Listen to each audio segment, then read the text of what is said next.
नमस्कार दोस्तों, बहुजन फ्रंटलाइन देख रहे हैं आप और मैं सुशील कुमार। लगातार हम बोध गया से जो बुद्धिस्टों का आंदोलन चल रहा है उसकी लाइव कवरेज, लगातार ग्राउंड रिपोर्टिंग हम आपको दिखा रहे हैं। आप देख रहे हैं मेरे पीछे कि किस तरह से आज जो है 47वां दिन हो गया है आंदोलन को। BTMC एक्ट को रद्द करने की मांग लगातार बुद्धिस्टों की तरफ से की जा रही है और पूरे देश भर से लोग जो है इस आंदोलन में शामिल होने के लिए आ रहे हैं। अलग अलग राज्यों से, अलग अलग राज्यों के ज़िलों से जो है लोग यहाँ शामिल होने के लिए आ रहे हैं। तो आंदोलन जो है एक व्यापक रूप लेता चला जा रहा है। भले ही सरकार और भारत का मनु मीडिया इस आंदोलन को कवरेज ना करे, इसको ना दिखाए, लेकिन ये आंदोलन जो है भारत में खड़ा हो रहा है, जिसको हम ये देख रहे हैं कि अंतर्राष्ट्रीय स्तर पर भी जो है इस मुद्दे की गूंज सुनाई दे रही है। तो यहाँ पर जो है मेरे साथ आप देख सकते हैं कि तमाम लोग यहाँ पर आए हैं, अलग अलग ज़िलों से आए हैं। हम लोगों से बात करेंगे। ये सारे लोग जो है आज ही आए हैं इस आंदोलन को समर्थन देने के लिए, जो BTMC एक्ट को रद्द करने की मांग की जा रही है। तो हम बात करेंगे और पूछेंगे कहाँ कहाँ से आए हैं, क्या कहना चाहते हैं, कितना ज़रूरी है BTMC एक्ट को रद्द करने की मांग जो है वो की जा रही है। जी सर, क्या नाम है सर आपका? प्रेम शंकर पासवान। कहाँ से? हाजीपुर वैशाली से हम लोग आए हैं। वैशाली से आए हैं। तो क्या कहना चाहेंगे, क्यों इस आंदोलन में आए हैं आप? हम लोग बुद्ध की मूर्ति को हम लोग आज़ाद कराने के लिए आए हैं, जो ब्राह्मणवाद से गिर चुका है। 1949 में जो बेटी एक्ट लागू हुआ वो ब्राह्मणवाद के कब्जा में चला गया है। हम लोग ब्राह्मणवाद से मुक्ति के लिए हम लोग आज आए हैं। लेकिन बुद्धिस्ट भी तो है वहाँ। जी, बुद्धिस्ट भी तो है वहाँ पर। तो बुद्धिस्ट है तो हम लोग समर्थन के लिए आए हैं। नहीं, मंदिर की कमेटी में कह रहा हूँ, बुद्धिस्ट भी तो है, सिर्फ ब्राह्मण ही थोड़ी है। ब्राह्मण है, बुद्धिस्ट कितने हैं? DM के अलावे सारे ब्राह्मण है लोग हैं और उससे घिर चुका है। एक भी बुद्धिस्ट का विचार नहीं चल रहा है। मैं आया हूँ पटना जिला के मसौरी से। कि जो मुख्य मंदिर यहाँ है, मुख्य मंदिर के लिए जो कमेटी बनाई गई है उसमें ब्राह्मणवादियों को रखा गया है। जितनी भी कमेटी, चाहे वो मिशन का कमेटी हो, अन्य कमेटी, इस्लामिक कमेटी हो या और कमेटियां हैं, जिसमें भी है उस धर्म के लोग ही उस कमेटी में होते हैं। लेकिन ये बौद्धिस्टों की कमेटी होनी चाहिए। इसमें जितने भी सदस्य हों ये बौद्धिस्ट होनी चाहिए। लेकिन इसमें ब्राह्मणवादियों को, मनुवादियों को इसमें घुसेड़ दिया गया है। और ख़ास करके अधिक, अगर 9 की कमेटी है जिसमें 4 बौद्धिस्ट हैं, 4 ब्राह्मणवादी हैं और 1 DM है, तो DM अगर वो जो है सो कि ब्राह्मणवादी हो गए तो बहुमत उनका हो गया, तो बौद्धिस्टों का कोई निर्णय मान्य नहीं होगा।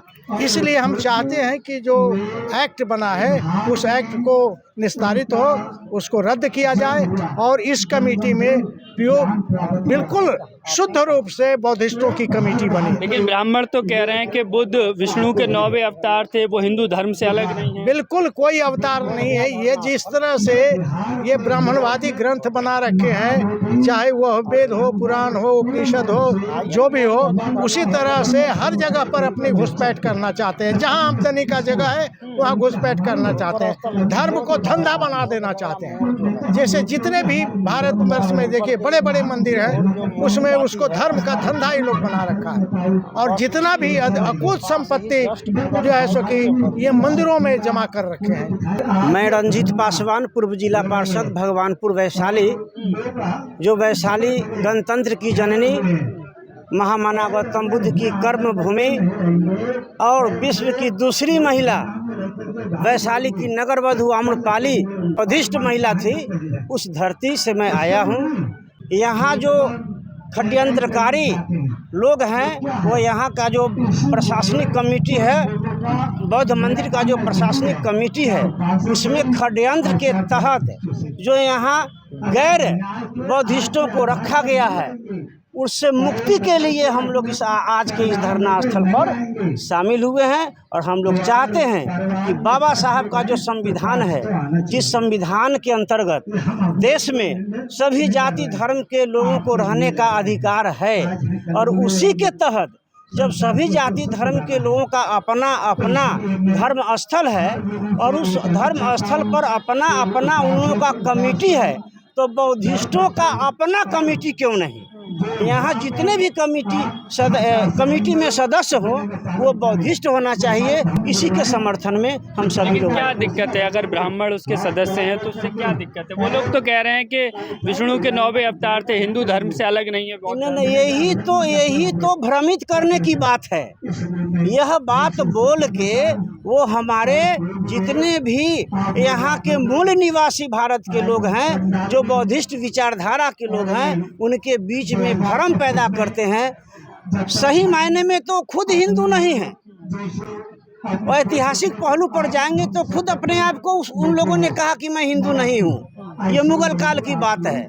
लोग ये कह रहे हैं कि इतना पुराना कानून है, आज क्यों इन लोगों को याद आ रही है? पहले आप लोग क्यों आंदोलन नहीं किए थे? पहले आंदोलन इसलिए नहीं किया गया कि लोगों में इतनी जागृति नहीं थी, दबा करके रखा गया।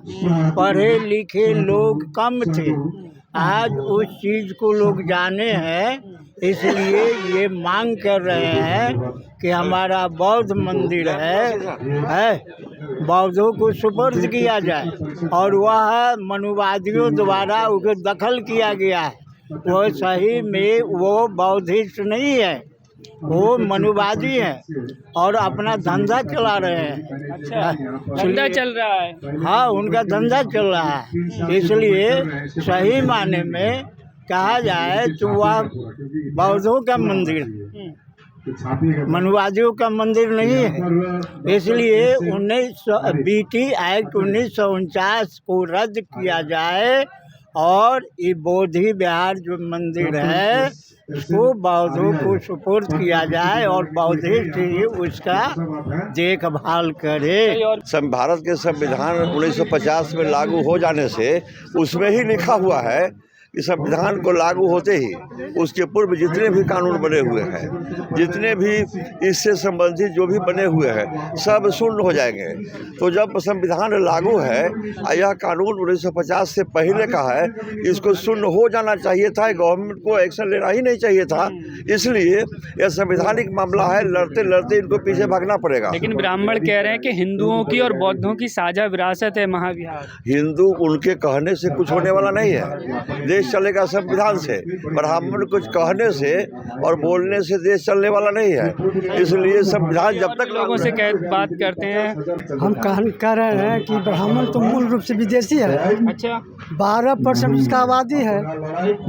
हर तरह के हथकंडा अपना करके बहुजनों के नेताओं को फुसला के ऊंचे ऊंचे पद देकर अपने ओर खींच लेता है और कमजोर वर्गों के ऊपर शासन करता है। आर्य का दूसरा रूप हिंदू है। पहले आर्य था, रामायण में तो आर्य है, आज भी है।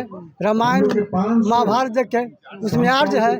आर्य का रूपांतरण रूप हिंदू है। तो हिंदू तो 12% है जी। आज सभी मूल निवासियों के नेताओं को फंसा के ऊंचे ऊंचे पद देकर। लेकिन वो लोग ये कह रहे हैं कि हमने मुगलों से बचाया है इसे महाविहार को। खुद विदेशी है आर्य। जो हिंदू कहता है 12% है, वो तो खुद विदेशी है। अच्छा, विदेशी है ब्राह्मण? विदेशी ब्राह्मण नहीं, हिंदुया ब्राह्मण है। हिंदू भूमिहार यही सब जितना सवर्ण है जो विदेशी है। अच्छा, कौन से देश से आए? मलेशिया से है, हम मध्य एशिया से आ गया है। अच्छा, हम ही लोग को प्रशासन करता है। यानी हम लोग की कहावत है देहात में कि घर वाला चल गया बर्तर वाला आ गया घर तक। हम लोग सोए हुए हैं तो इन लोग शासन कर रहा है। हिंदू के मतलब होता है दूसरा के अधिकार, दूसरा के संपत्ति हड़पना, उसी को कहते हैं हिंदू। लेकिन कैसे लड़ेंगे? हर जगह तो उनके लोग बैठे हुए हैं, मीडिया में, न्यायपालिका में, सरकार में, कैसे मिलेंगे आपको? तो शुरू से सत्ता में हावी है, इसलिए कि कभी आपको प्रलोभन दे दे कि हम लोग के नेताओं को फोड़ लेता है। जैसे सभी नेता लोग, जितन जी हैं, चिराग जी हैं, ये सभी ऊंचे ऊंचे पद देकर उनको अपनी ओर खींच लेता है। एक षड्यंत्र के तहत बौद्ध विहार छीना गया बौद्धों से। ये तो उनकी कुटिल नीति है। जिस तरह पुष्यमित्र शुंग ने अयोध्या बसाया, साकेत को अयोध्या बनाया, उसी तरह बिहार को भी, बिहार भी बुद्ध का बिहार है, आर्यों का बिहार नहीं है। हमारी भारत की पहचान बुद्ध से विदेशों में होती है, राम और कृष्ण के नाम पर नहीं होती है। हमारे देश के प्रधानमंत्री जाते हैं विदेशों में तो कहते हैं कि हम बुद्ध की धरती से आए हैं, है ना, वो ये नहीं कहते कि हम राम की धरती से आए हैं। जो बुद्ध जो है हमारे अंतर्राष्ट्रीय पहचान है। बुद्ध ने करुणा, सत्य और ज्ञान का पाठ पढ़ाया है। लेकिन सर सवाल ये है कि लड़ाई कैसे जीतेंगे, कानून को कैसे रद्द कराएंगे? 47 दिन हो गया, सरकार नहीं सुन रही है, मीडिया नहीं सुन रही है, कहीं तो आपकी आवाज़ नहीं उठाई जा रही है। ये चूंकि मीडिया भी तो उन्हीं की है, सारे मीडिया तंत्र, प्रशासन तंत्र सारे ब्राह्मणों की है, सारे आर्यों की है। हमारे तो चैनल ही नहीं, हमारे लोग तो जगे हुए नहीं हैं। और हम अपनी आवाज़ अपने लोग को जगा करके बुद्ध के विचारों को अपना कर बुद्धम शरणम गच्छामि, धम्मम शरणम गच्छामि, संघम शरणम गच्छामि।